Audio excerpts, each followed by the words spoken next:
what I actually want to just briefly touch on is the relationship of mindfulness and emptiness. Okay, and this I think is very important because it's really the most basic entry point into emptiness, certainly for people with insight meditation backgrounds. So, like I said last night, it seems to us that our experience, outer experience, so-called, and inner experience, emotions and body pains and thoughts, etc., it seems as if all of that has a kind of solidity, substantiality, kind of independent reality. Now, I remember doing a retreat last year, leading just a weekend retreat on equanimity, and it was awful weather, absolutely awful. It was a full retreat, so I kept sending them out into this awful weather to do their walking meditation. And one of the retreatants very lovingly came, and we had question and answer periods, and came in and shared. She would go out. It was cold and rainy and very, very windy, and a lot of rain and quite cold.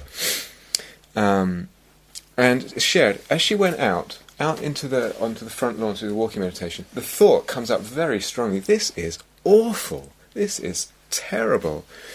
And then, long-term practitioner, and given the subject of the retreat, bringing in the mindfulness. Is it really awful? Is it, inherently speaking, awful? Does this awfulness have an independent existence to it?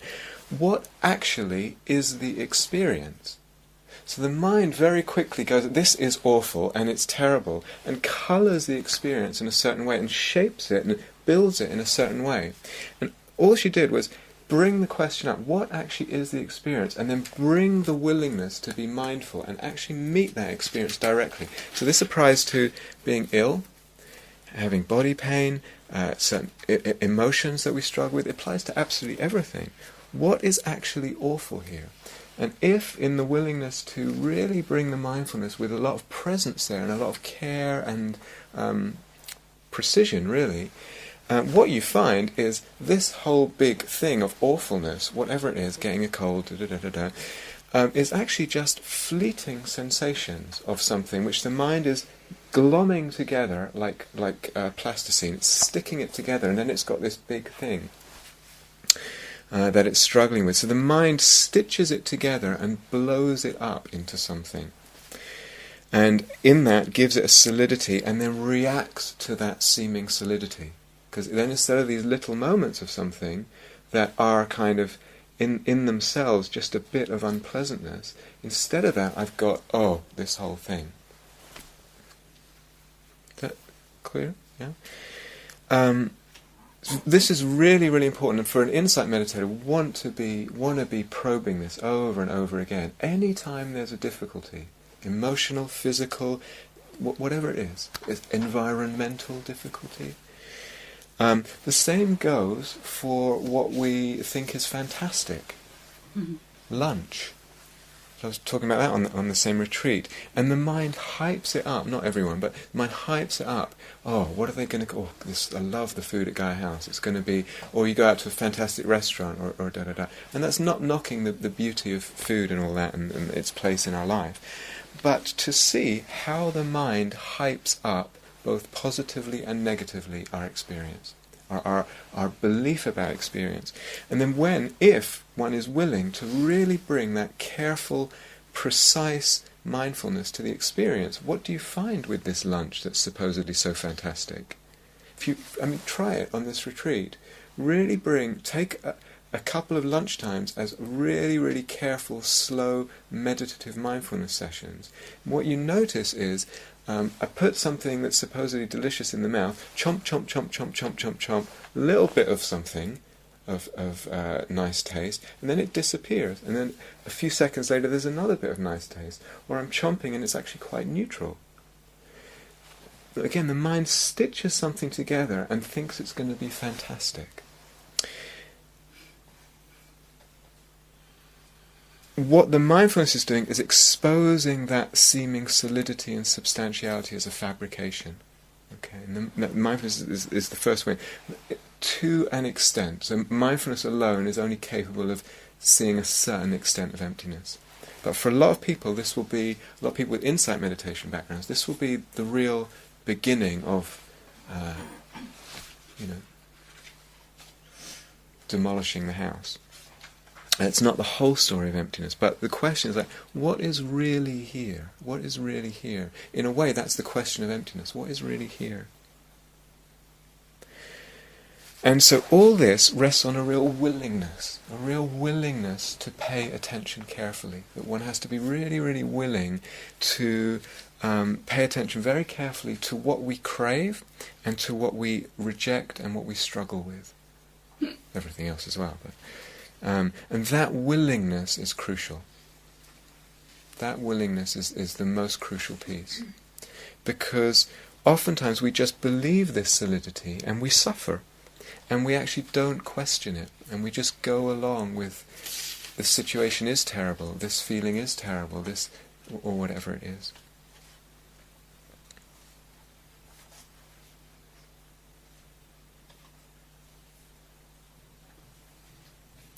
So eventually there comes a point when one really realizes that it's this solidity, as I was saying last night, it's this solidity and substantiality and concreteness and independent existence that the mind gives to things.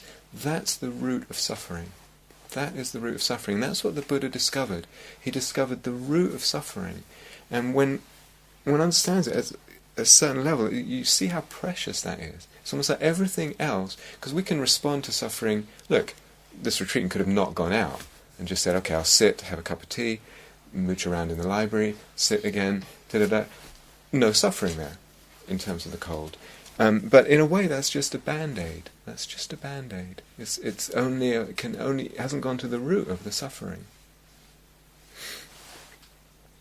Does that make sense? The relationship. So for a lot of people, that will be the beginning and very, very important way in how mindfulness exposes some degree of emptiness.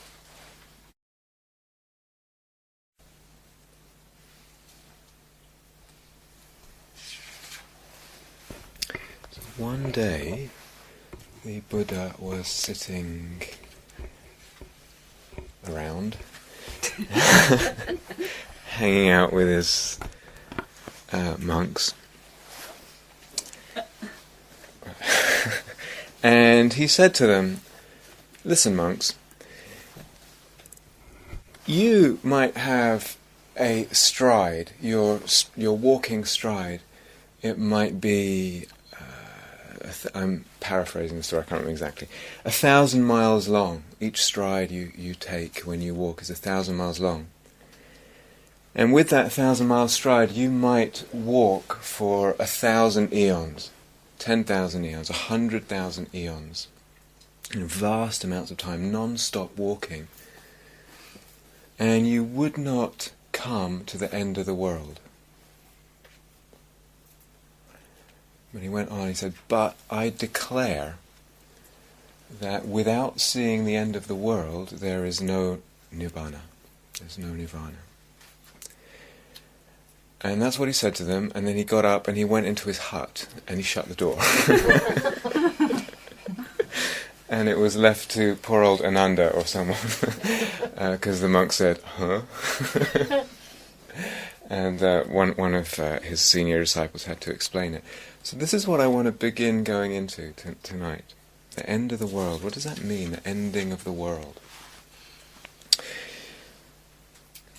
Okay, so we talk about dependent rising. I know John's been talking about dependent rising. I've brought it up, and we can talk about dimensions of dependent rising. That's just a sort of vague word. Meaning we can go into it in terms of the classical formulation that John's been doing, 12 steps, etc. And that's very important. I'm going to come back to that, if not in this talk, in other talks. But there's also kind of other less classical dimensions of it and ways to approach it.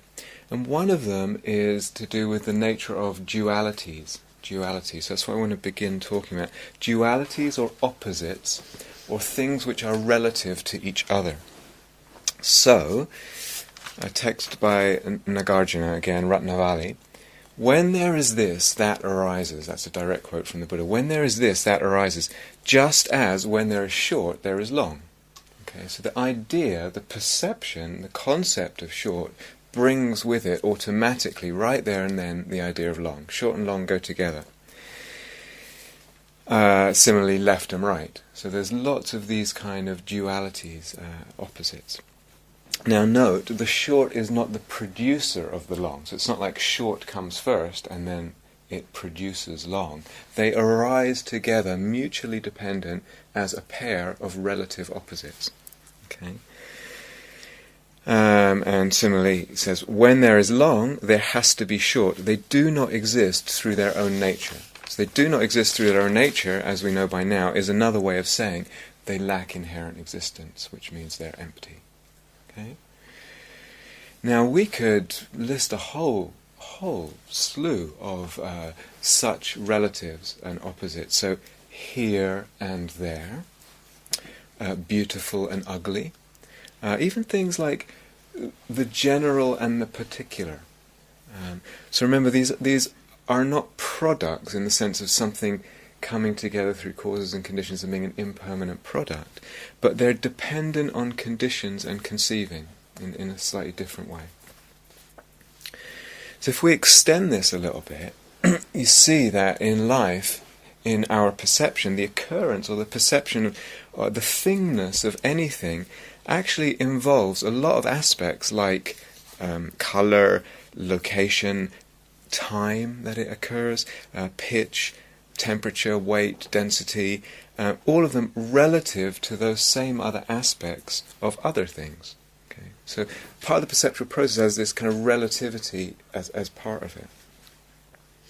So there are obvious causes and conditions for something to come together, for this chair or this carpet to come together. Obvious, the fabric and the building, etc. But things are also what they are, kind of by virtue of what they are not. Okay? Does it make sense? Mm-hmm. Now we can interact with things. Obviously, I was going to pick up the chair. I probably can't. I pick up the lamp. I pick up this. I pick up whatever. I can interact with things, but it and we are never independent of the context. So things are always kind of inextricably woven in and part of a context, relative to a context, and as such they don't exist independent of that context. So let's come back a little bit to narrow it down to dualities. Dualities depend on each other, and it's through not seeing that dependence that we get caught up in one pole of a duality, liking one pole, not liking another, craving, grasping, clinging, the rest of it comes in. And through that, we actually bring out in appearance that polarity. We bring it out, we draw that polarity out to consciousness by our reactivity, pushing away the pole that we don't like, pulling towards us what we do like. We draw that out to perception. So think about whole list of dualities here, and these are the kind of things that we actually suffer about, but they exist relative to each other, and in the non-realizing of that, we pull that duality out to perception. So something like silence and noise, usually not a big deal, but often on retreat we can get into suffering around this. It's duality. They lack independent inherent existence, and we draw one out, so we actually notice noise more. It becomes more prominent to consciousness. Tiredness or brightness of mind, again, exist as a duality, like left and right, and through our believing in the inherent existence, the independent existence of each of those, we react and we draw out. Happiness and sadness. So these are very basic things that human beings suffer with, and they're all parts of duality. Agitated mind, calm mind. Mindful mind, distracted mind. Again, in this kind of environment, how much that becomes important to us. Illness and health, or illness and freedom from illness, non-illness. also a duality, also something the mind in its inherent believing brings it out to perception. Pain and pleasure, or you could say pain and non-pain. The stillness of the mind, the movement of the mind. Aversion and acceptance. All of these dualities, grasping and non-grasping. Even more subtle ones like conceiving and non-conceiving that we can get into kind of arguments about in ourselves or whatever. How about realization and delusion? How about wisdom and ignorance? How about freedom and bondage? All of these dualities, and we could go on and on. Those opposites are seized upon by the deluded mind in terms of not seeing that they're empty, and then reacting with craving. And that actually draws them out to perception. I'm going to go into this. But actually, could even give more examples. So, when there's restlessness, and you can see this in meditation or outside of meditation, when there's restlessness, the dualistic notion of here and there is heightened. It's fed by the mind state of restlessness. I'm sitting in meditation here, and I can't wait to be there, wherever there is, not on retreat, not at Gaia House, by the tea urn, whatever it is. Here and there are fed by the restlessness, or now and then. I don't like now, I'm waiting for then, or I remember then in the past when it was better. So restlessness increases the sense of this duality in the heart, in the felt sense of them, and gives it significance. Gives that duality significance, gives each pole of that duality a significance that it doesn't inherently have. And vice versa. These concepts of here and there, of now and then, whether it's future then or past then, bring with them possibilities of restlessness or fear. Do you see that? If I believe in this duality, I'm going to invest in one over another. Now I wonder, could you even expand this to more seemingly complex areas of our life where we suffer? How about loneliness and togetherness? How about feeling rejected and feeling loved? How about feeling understood and feeling misunderstood? And, different, personalities will have different ones of those three that I just said, which are more things we typically struggle around. Is it abandonment and rejection that's quite a common, painful theme in your life? Or is it not being understood or being lonely? So we actually fabricate or manufacture dualities. They are made inside us in a way. We could say, for instance, in our life, off the retreat, or even on the retreat, the desire for security, something called security, that desire for security, which we see in our life, and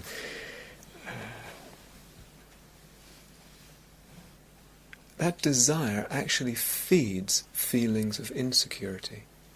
It's the desire for security that feeds the feelings of insecurity. It's the desire for more in life that feeds a fear of having less, having not enough. So these are things that go on, they run through our life, and they massively, at a very fundamental level, influence and determine how we are living our life, our choices, how we respond to life itself. We conceive of these dualities as being real, and then we live life based on that conception, on that conceit. So, we might understand this intellectually, which is great, and as I said, it's the first type of insight, very important. But we really need to bring it into practice. Find a way of practicing with this so we can actually open up some sense of freedom. So practice, practice, practice. Always about practice. In one of the Prajnaparamita Sutras it says, do not see fault anywhere. Do not see fault anywhere. So this is something that you could, I'm just throwing this out as a possible way of practicing, you could actually take that as a kind of lens in the same way that we take not me, not mine as a lens, or unsatisfactory as a lens. Do not see fault anywhere. What would it be in the moment, in meditation, sitting, walking, to just have that as a kind of non-seeing of fault, moment to moment. Many of you would be very familiar with the very famous Third Zen Patriarch's Faith in Mind, it's called. And the opening paragraph is very famous. The supreme way is not difficult if only you do not pick and choose, or you could say if supreme way is not difficult for one who has no preferences. When love and hate are both absent, when grasping and pushing away, love and hate are both absent, everything becomes clear and undisguised.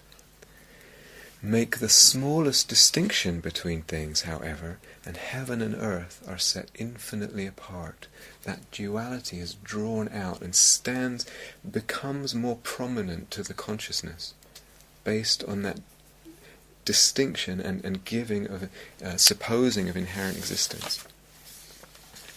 So what would it be, again, as a practice, to practice no preferences, moment to moment, in quite an alert way, no preferences,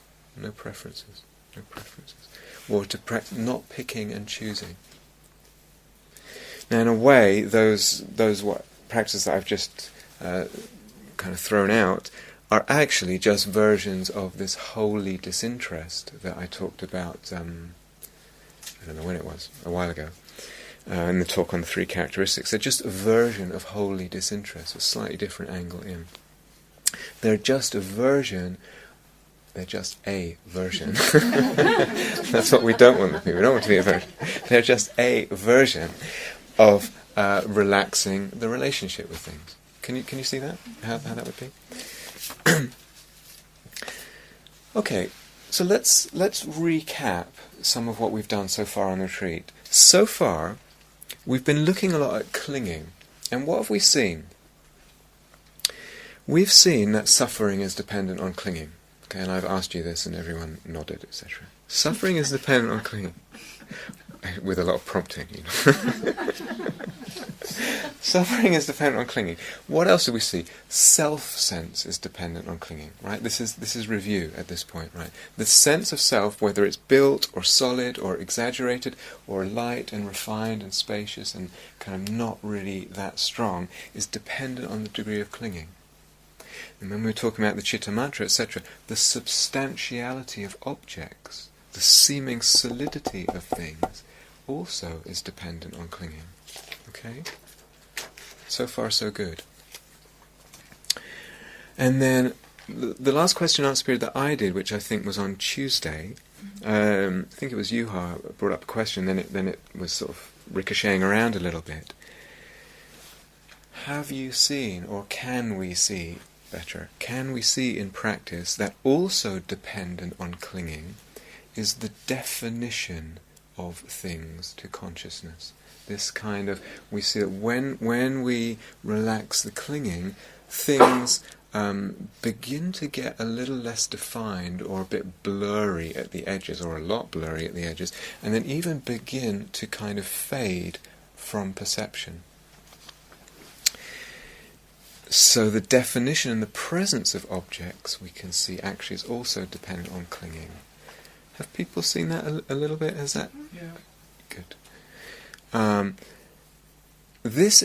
There's something here that's really, really crucial. It's something there is such an important insight, and it's interesting because often people have that happen once or twice or even a few times, or even regularly in practice, and often say to me, I never really thought much about it.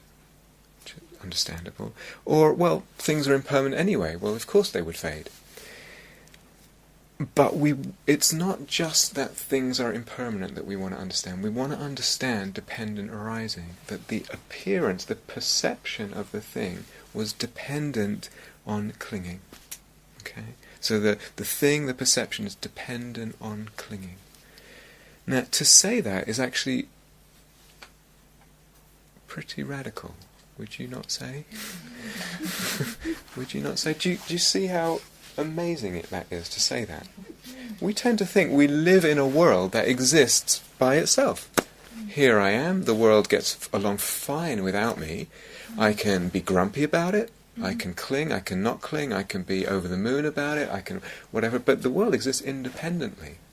Now what we're saying is the thing and the perception of the thing actually depends on the clinging. The world does not exist independent of the way that I am reacting to it and seeing it. So I remember years ago, can't remember when it was, but I was in a sitting group, a regular sitting group in the States where I lived in Boston. And one of my friends in the sitting group, lovely man, older man, who was a doctor, and we were talking at one time, I can't remember what we were talking about, and we were talking about different kind of meditation experiences, and he was sort of saying, well, meditation's obviously affecting your brain chemistry, basically, or affecting your neurology, which is why you get these distorted perceptions. Which is understandable, because we live in a very science-based, materialist culture. Now, everything must have an explanation in the brain chemistry.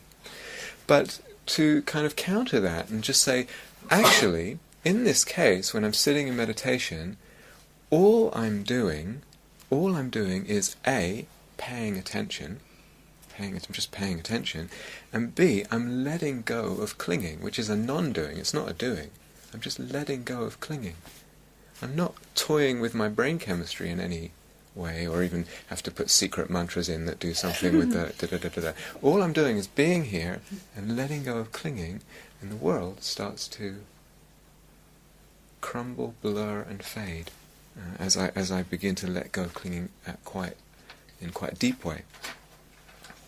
Now, I think it was also in the last question-answer period, we talked about this being a real spectrum. Okay, it's a real continuum, this notion of fading. And I think I used the example of a tantrum being kind of extreme clinging, okay, extremely upset about something, and something is really a big deal. And then both the self and the suffering and the substantiality thing and the thing itself are all really prominent. They're all really defined in the state of a tantrum. And we're still staying at quite a gross level. Have you ever tried, and you can try this in meditation, when you're bored in meditation, try to get more bored. See if it's possible. Okay, you're bored, make yourself more bored. What you'll probably find is actually not possible to increase your boredom level. Why? Because the state of boredom actually has aversion as part of it. And if I'm trying to increase the boredom, I'm actually, at that point, I've not got aversion for it. You understand? I've got the opposite. Same thing with fear, absolutely. Same thing with fear. Sometimes, recently I've been saying to people in interviews, go on then, try and make your fear stronger. You can't. Because the very fear relies on fear of fear or aversion to fear, and without it, as I try to make it stronger, I'm doing the opposite. So either I will see I can't make it stronger, or even more, it will actually begin to fade, because I'm relaxing the aversion by trying to make it stronger. So boredom and fear, etc., they actually need aversion.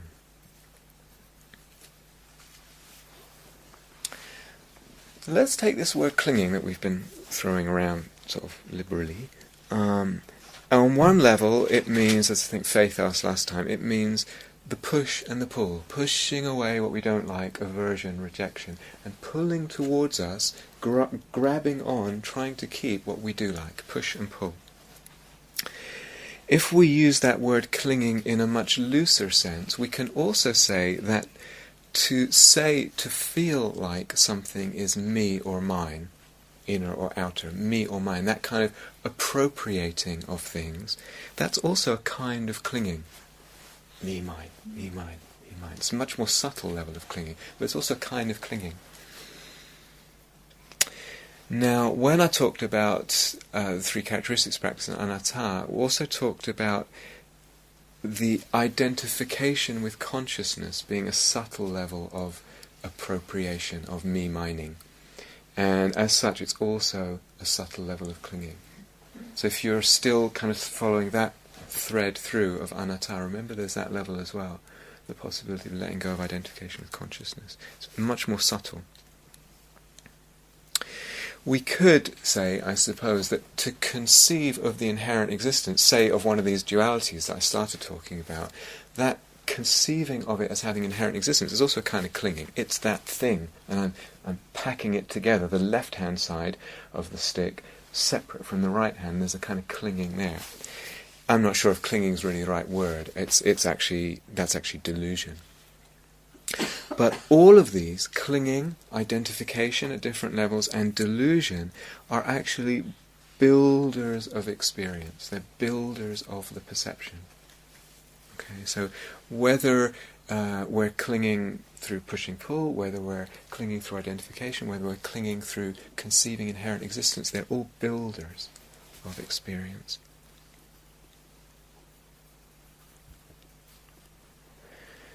So I'm talking again about an avenue of practice that can deepen and deepen and deepen.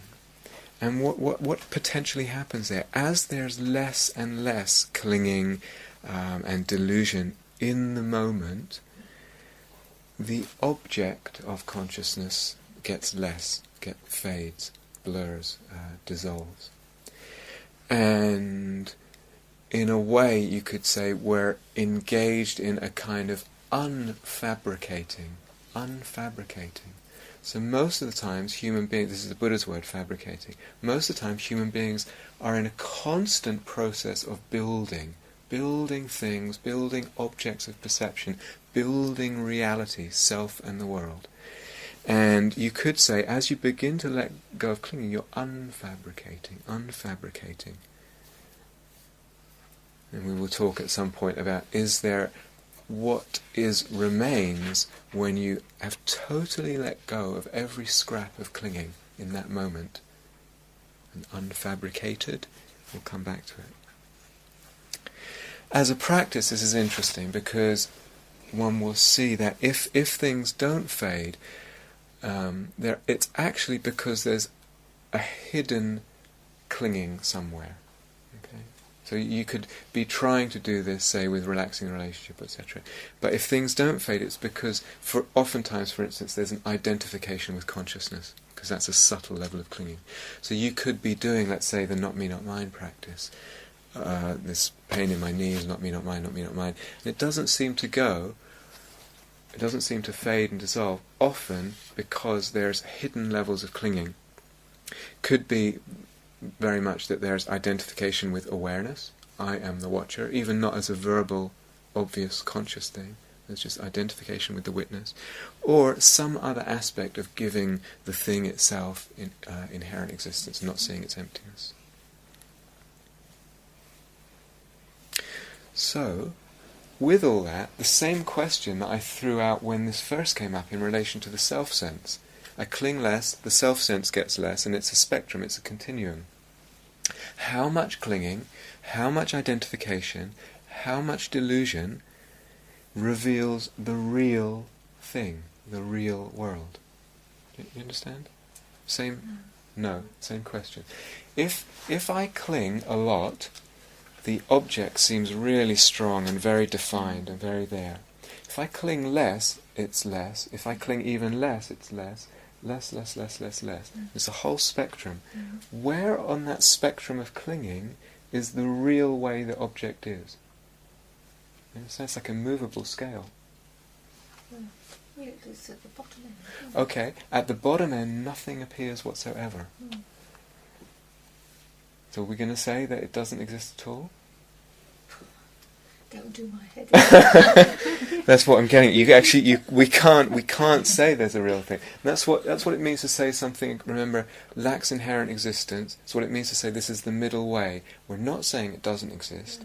We also can't really say it exists or exists like this, independently of the kind of clinging that we're relating to it with in that moment. This is what emptiness means. This is what lack of inherent existence means. Can you say that again? Just that last bit. This is what emptiness means. I didn't quite. I was listening, but I didn't quite get it. Okay, let's backtrack to the self thing. Right at the beginning of the retreat, when we started the 3 characteristic practices, and people were feeling this sense of more self, built up, very solid self, less sense of self. Right? You were feeling that as you relaxed the relationship. Yeah. So I threw it out. Which one is the real self sense? Okay, and you said, well, people said none of them, or all of them, or people wouldn't touch the question with a barge pole, etc.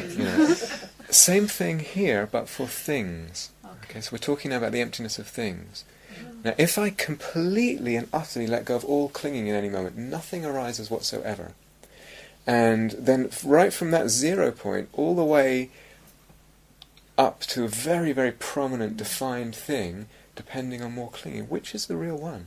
Okay?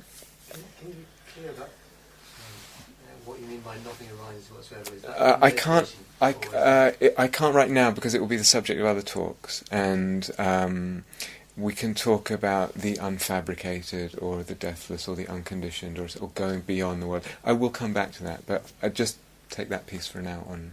Is that okay? No? Well, what about then the saying that, a tree is a tree, a mountain is a mountain, at the beginning when we see it with a lot of clinging, and then as we go into the practice, the tree fades or whatever, the mountain is no longer a mountain, and then at the enlightenment, then we are back to a tree is a tree, a mountain is a mountain. What do you think? Well, that's what John told us this afternoon. Ah, okay, that's interesting. I don't know. I mean, all I can say is that things fade, and I'll come to this. Based on that understanding, we understand the emptiness of the mountain, the tree, etc. Then you come out of meditation and things appear again, but it's with a different understanding. It's with a very different understanding. I don't know. Well, for instance, after his enlightenment, the Buddha lived for 45 years, so he walked around the trees and the mountains, absolutely, and he probably saw them as trees and mountains. Yeah, so what's happening? Well, actually, if you remember that quote I gave before throughout, the Tathagata does not construe a seer, does not construe an object seen, does not construe a see, etc. seeing. So he's seeing all that, but he's not giving it that kind of independent existence. So phenomena, of course, phenomena don't come back after they fade in meditation. How are you going to, brush your teeth, go to the toilet, buy shampoo, etc.? It's impossible. You can't actually function. But it's very different to have that with that sense of the emptiness.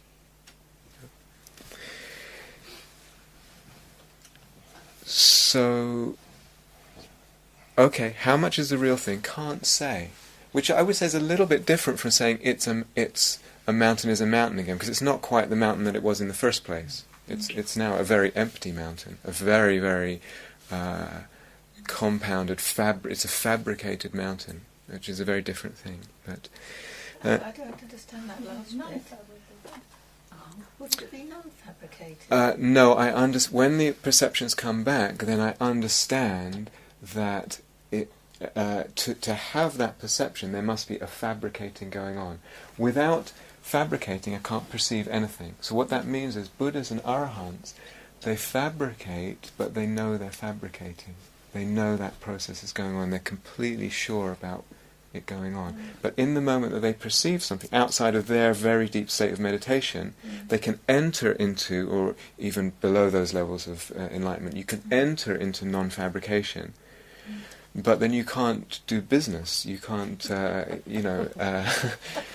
you can't do anything in that state because you're not perceiving it. There's nothing arising in the conventional sense at all. Then you emerge from that with the understanding that any perception at all is fabricated. So if it's a mountain, if it's a tree, it's a fabricated mountain. But the knowing of that is what's important. I'll fill this out as I go on. So on one hand, we say we can't find a real point. Set the fader switch on 5, and that's the real point. And we see that without, this is I'm saying something about how the path develops, but without any clinging identification or delusion, nothing appears whatsoever. So, things don't exist independent of my mind. Things don't exist as things independent of my mind. But can I just say, but to somebody else who isn't reached those levels, they could see what you no longer perceive because you've let go of all clinging. So they'd see the chair and you wouldn't. Yeah, if they're, remember, a termite would see the chair very differently. Yeah. So it depends on their Yeah. sankharas, their conditioning factors coming out of delusion and old karma. So as human beings, we share a lot in terms of the sankharas that condition our seeing a certain way. So we do see the same thing. We will see the same thing because we share that karma and that stream of conditioning. Yeah. But if you had reached that level, you may not see the chair, but you would see some sort of object there, even though you weren't putting label chair on it. What you see at any time will depend on what's colouring the mind at that time. I can't speak for Buddhas, obviously, but that would be a dangerous thing to be in if you didn't see the chair. Okay, so we're going. Well, let's make a distinction. So, I don't know why this is getting so complicated. Let's make a distinction between meditative fading and walking around in the world with wisdom about emptiness. Walking around in the world with wisdom about emptiness means knowing that things are appearing, but they lack inherent existence. They don't exist that way independent of the mind. So I can do this, and I feel the solidity there, but that knowing isn't there. What that knowing does is freeze. Okay, and then available to one is the reinforcing of that knowing and the meditative freedom of sinking into that non-manifest or less manifest state. Yeah. What happens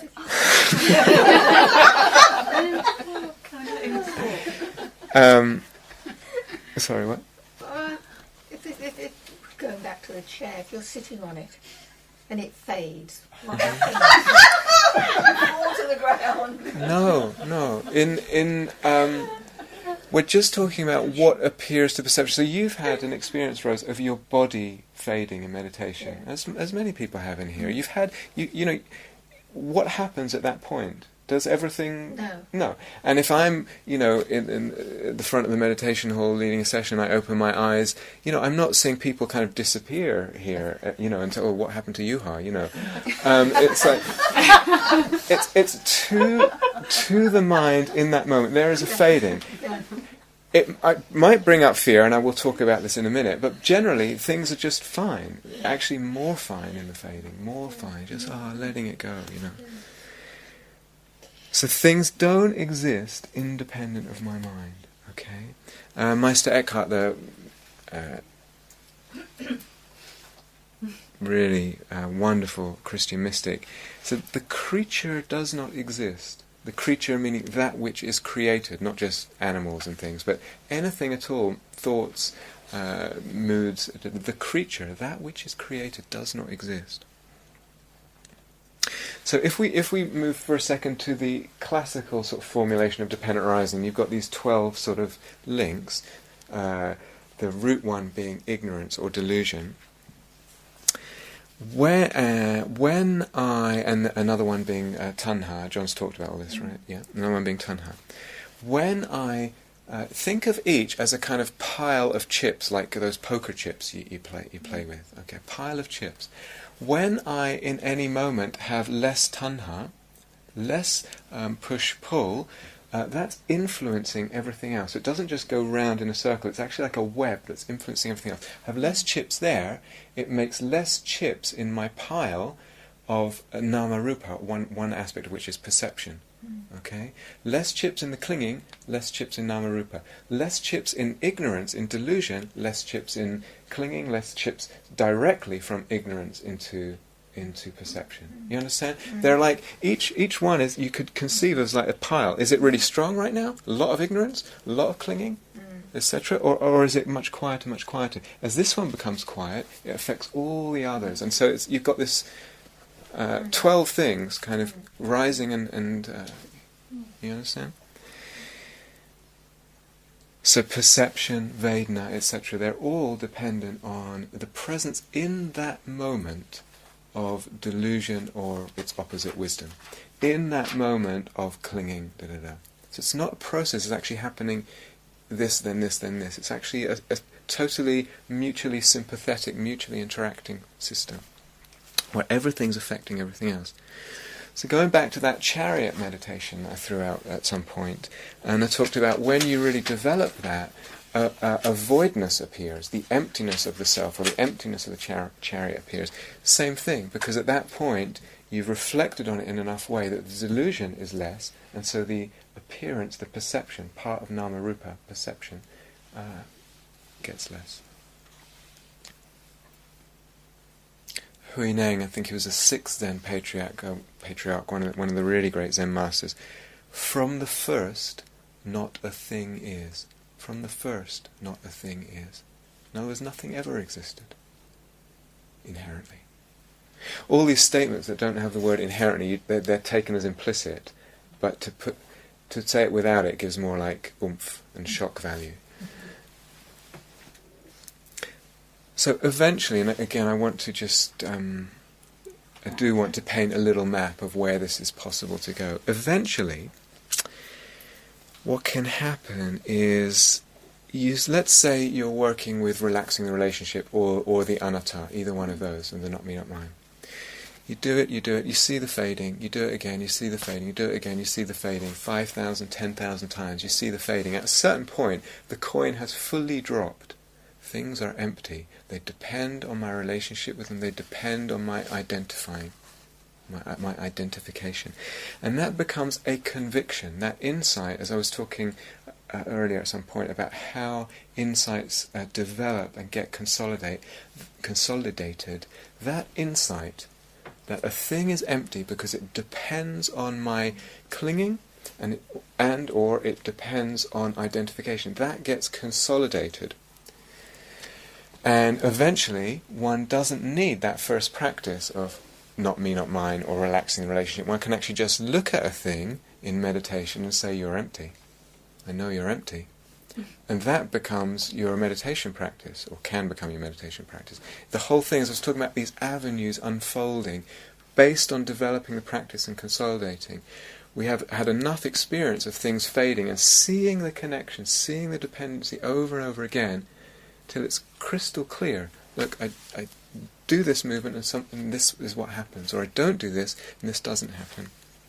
And eventually you can just go, you're empty, you're empty.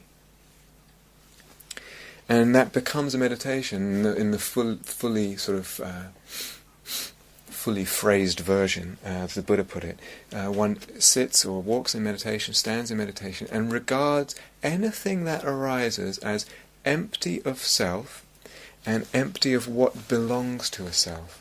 So that just doesn't just mean empty of belonging to me, it means of itself, empty of itself, and empty of belonging. Anything about that is empty of belonging to itself. Okay, it's just like saying you're empty, you're empty. Or we can, again, take a stance in meditation, sitting, walking, standing. And this is really, this takes a while, obviously, to it's a bit, does anyone remember Blue Peter?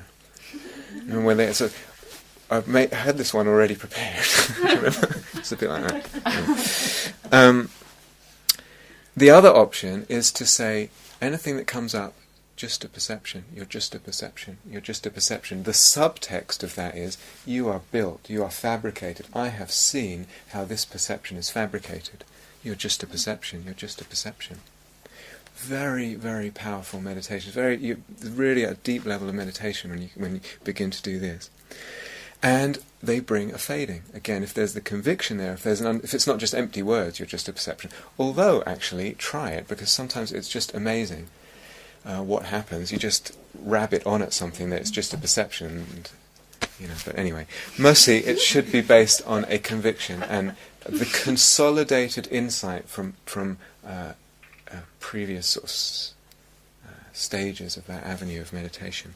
And there's a fading, and actually those two end up leading to the 7th and the 8th jhanas, for those of you that are interested.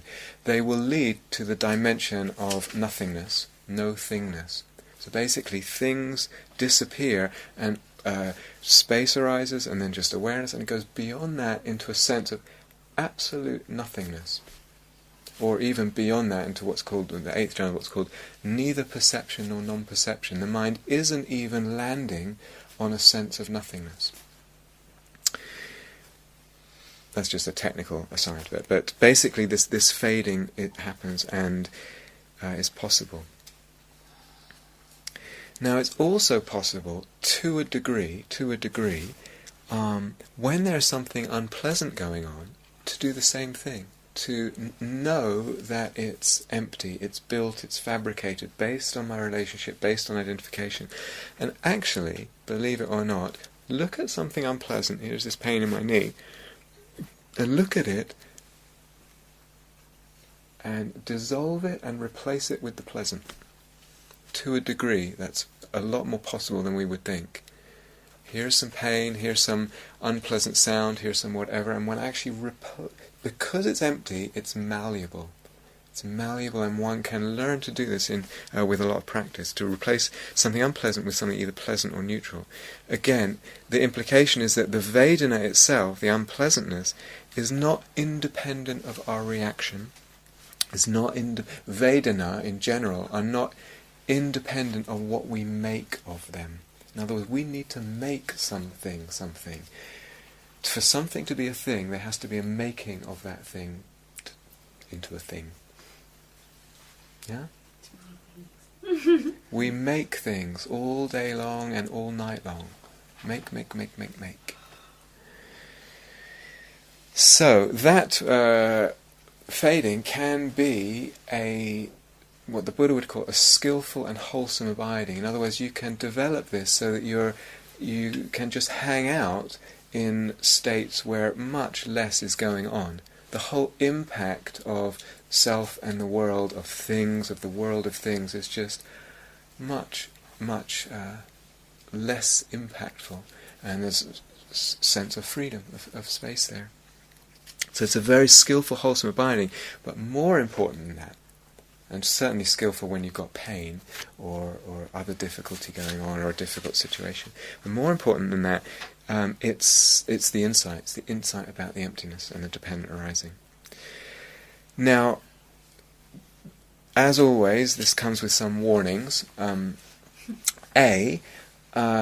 It's not a practice to try and get rid of things, because then it's just aversion dressed up in sophisticated spiritual language. It's just aversion creeping around the back door. So we actually have to really watch this, because it's very easy for it to come in. You're just kind of smashing everything over the head with a hammer. Basically, you're saying, "Go away, I hate you," but you're dressing up. You're empty.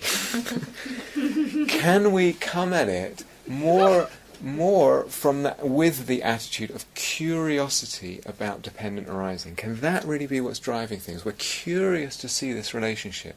I think that's very possible.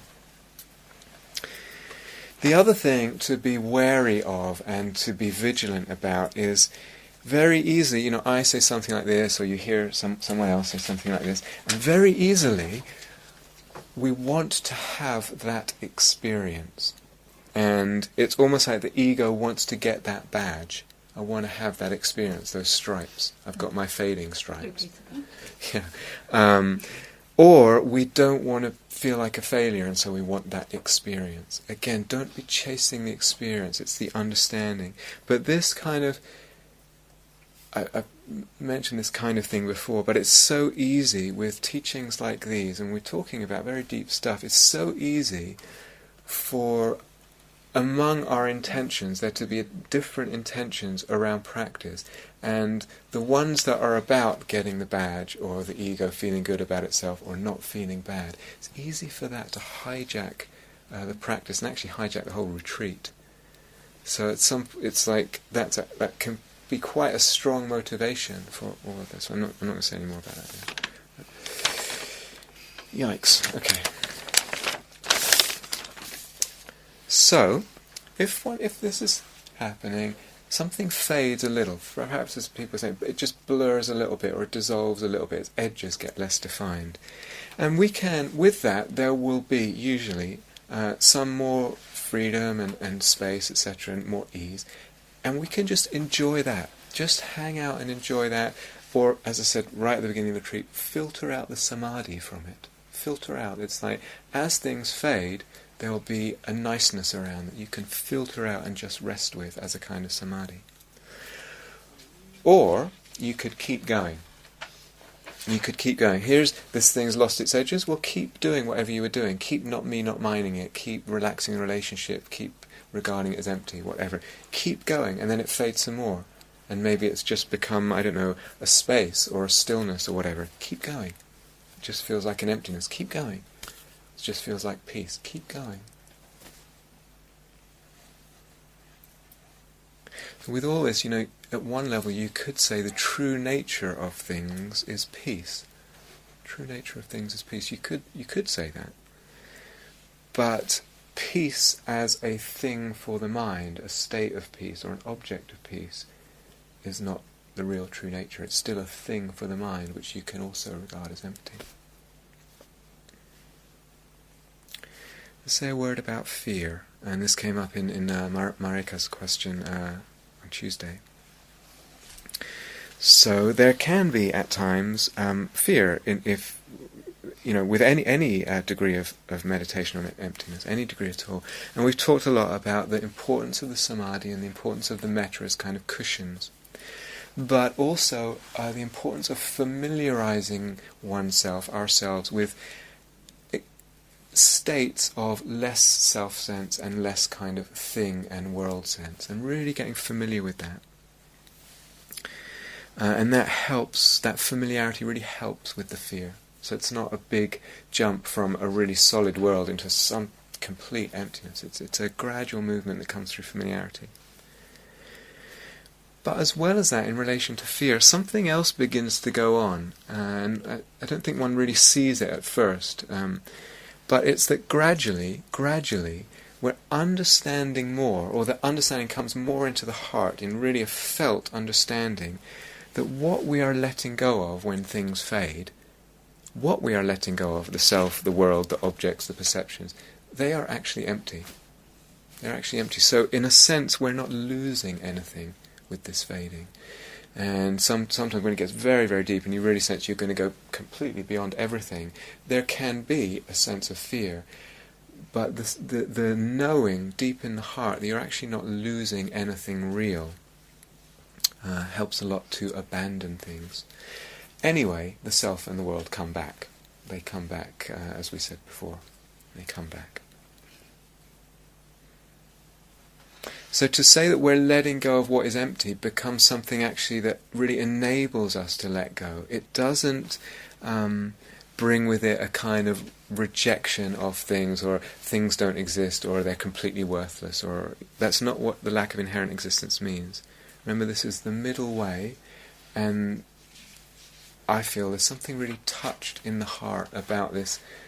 They sort of exist, but they don't really exist. There's something about seeing their dependent arising deeply that really is, it's absolutely not just an intellectual thing. The heart is really involved, and there's a real beauty in it, and being touched.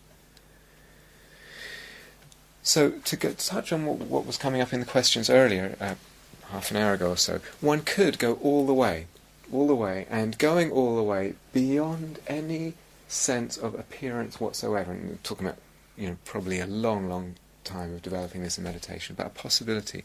And the Buddha talked about cessation, okay? Now, it's possible, and again, this is one of the things that in the richness and diversity of views that are around in the Dharma these days, it's possible that you will hear and people say, cessation's irrelevant. It's irrelevant. That kind of experience is irrelevant. It's not a particularly fashionable thing these days. When the Dharma first came to the West, especially with certain traditions from Burma, it was very, very fashionable. Everyone was like, cessation, here I come, and really going for it. Nowadays, it's almost regarded, again, talking to it's quite unfashionable, not completely. But there's a danger if we leave it out, because it may be that something is given inherent existence, like the mind in the Chittamatra approach, or like things. We haven't quite seen the emptiness of things, and we're still kind of believing in impermanence as something real. Awareness, any kind of, even the most subtle form of awareness, is the final thing to fade. But again, it's not the experience, it's that we need to understand something about this fading business. We need to understand something. It's that the implication is that a thing is dependent on the perceiving mind's clinging and conceiving, or clinging and delusion. Going back to the quote I started with, unless you see the end of the world, you won't know Nibbana. Unless you see the end of the world, you won't know Nibbana. So,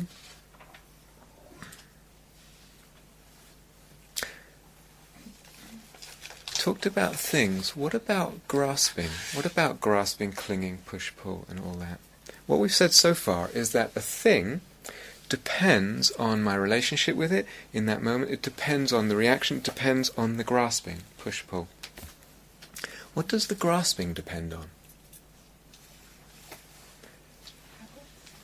Okay, it depends on quite a few things, but the thing I want to highlight right here is that the grasping depends on the thing. The thing depends on the grasping depends on the thing. How can I grasp if there's nothing to grasp at? Do you understand?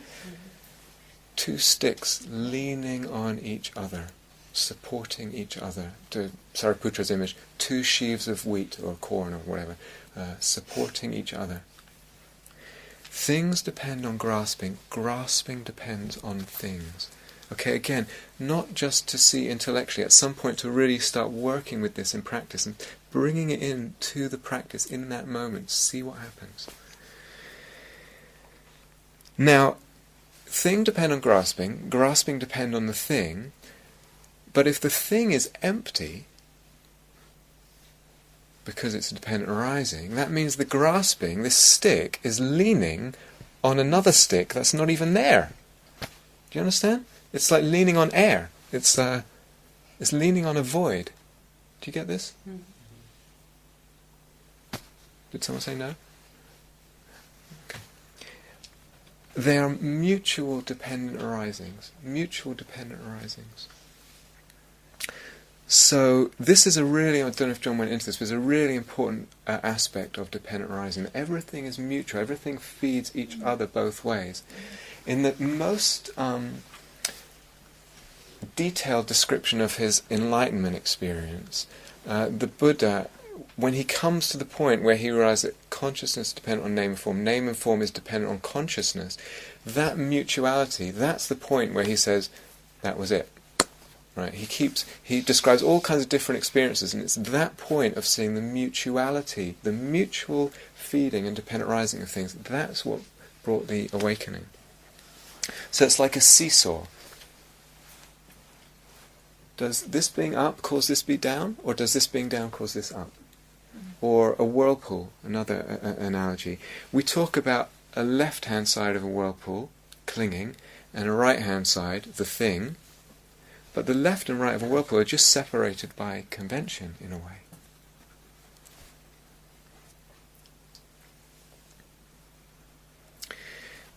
Go into it a little bit more, because there are actually no mind states that inherently exist, because we could talk about mind states of relative grasping. So something like equanimity is kind of by definition a state of non-grasping or less grasping. We say, I'm equanimous about, or there is equanimity in relationship to, usually something difficult or something fantastic, and there's equanimity. But with the equanimity, the non-grasping, the things fade. And so what was difficult becomes a lot less difficult, what was fantastic becomes a lot less fantastic, a lot less exciting. So then what am I equanimous about? Do you see, the whole thing's faded? So the word equanimity actually begins to lose its meaning as you go deeper into it. Or if I have anger is about something. I feel angry about a situation or about an object. That anger colours my perception of the object, clearly, But without the perception, without the object, I can't be angry. It's got nothing to lean on. I can't find a separate mind state, something called a mind state separate from the object. In a way, when you really go into mind state, it's even more interesting, because all a mind state is again, perceptions and the appearance of a certain object in consciousness.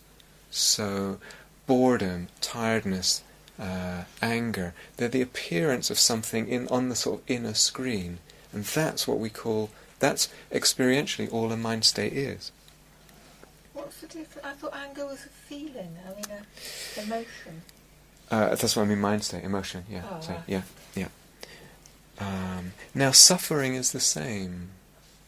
Suffering also is an appearance. It's an appearance of things. It's an appearance of things to consciousness. It's a perception. It's empty. All of that is empty. Again, Meister Eckhart, beautiful, beautiful, says, God is revealed as fully in hell as in heaven. God is revealed as fully in hell as in heaven. Why? Because it's the emptiness of all this. It's the emptiness. So whether it's suffering or whether it's bliss, it's equally empty. Equally just an appearance, a fabricated appearance.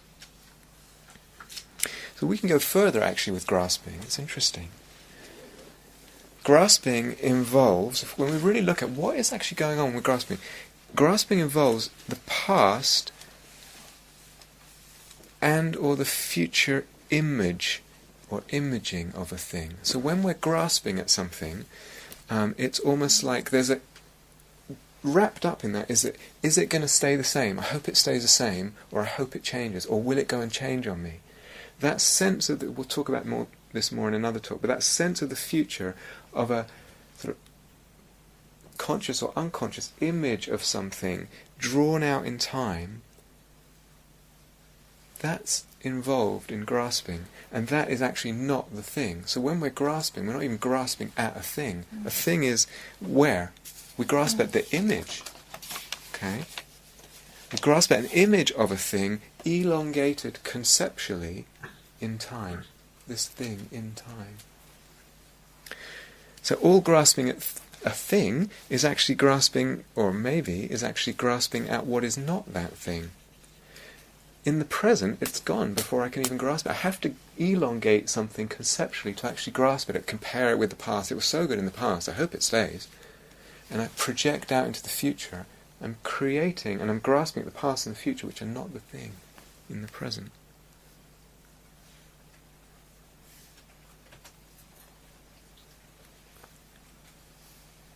If I go back to what I said at the beginning in this notion of duality, aversion is relative to non-aversion.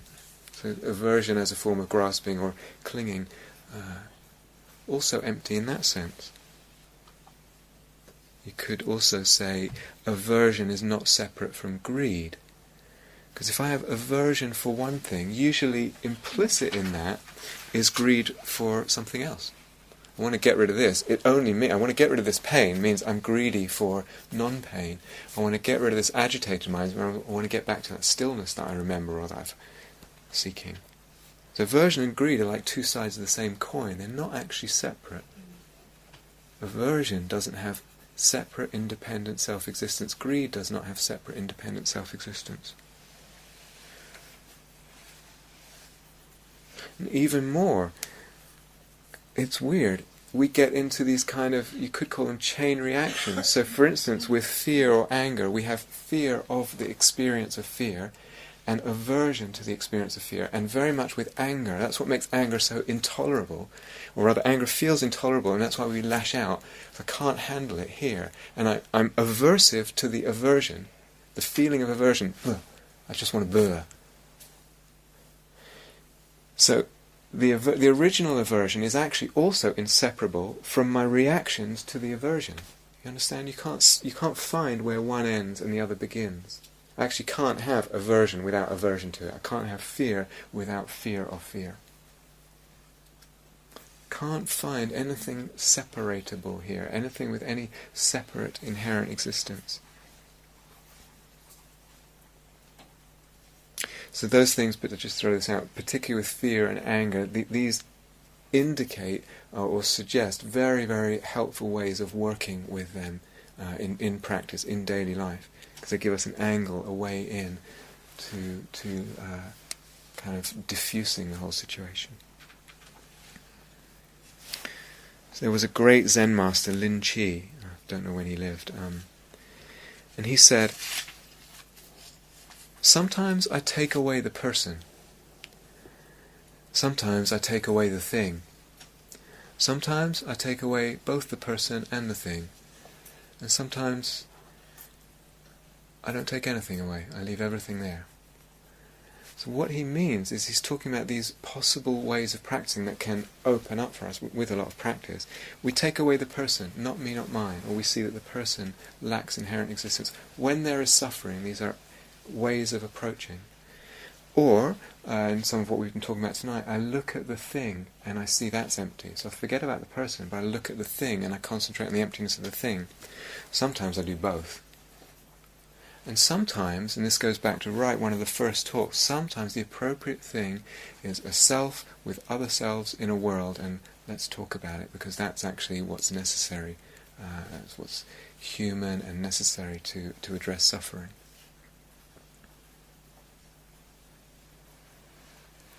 So,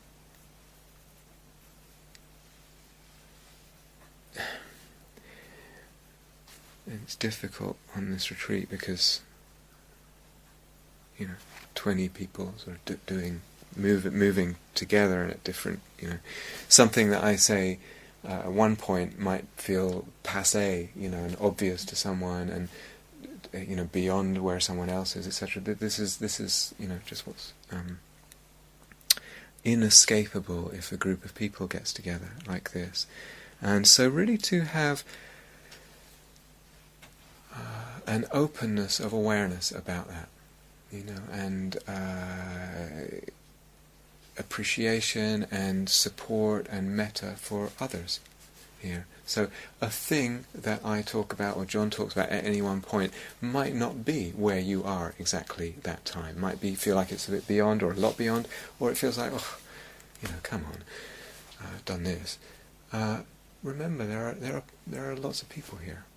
So as I said right in the opening talk, putting lots of stuff out, it might not be that the thing that you get everything at exactly the right time for your personal individual progress.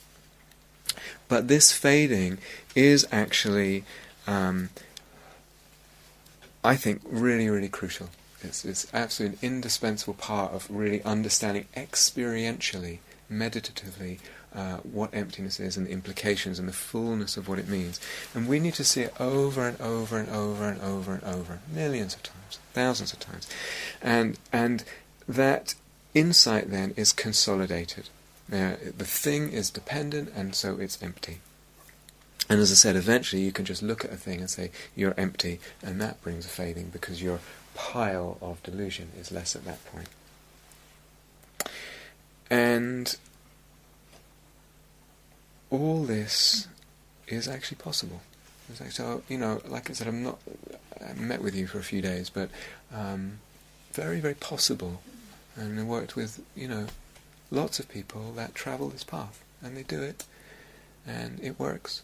And the understanding of emptiness is kind of etched and burnt deeper and deeper into the heart, into the cells, and bringing with it a deeper and deeper and fuller freedom. Moving to really, really quite radical levels of freedom in life. The whole notion of life and death and things and the world and my place in the world and what will happen and what won't happen just begins to be kind of really, really shaken at the root. So wherever you are, at least to know that this is definitely possible, absolutely possible, absolutely possible. A path that's walkable.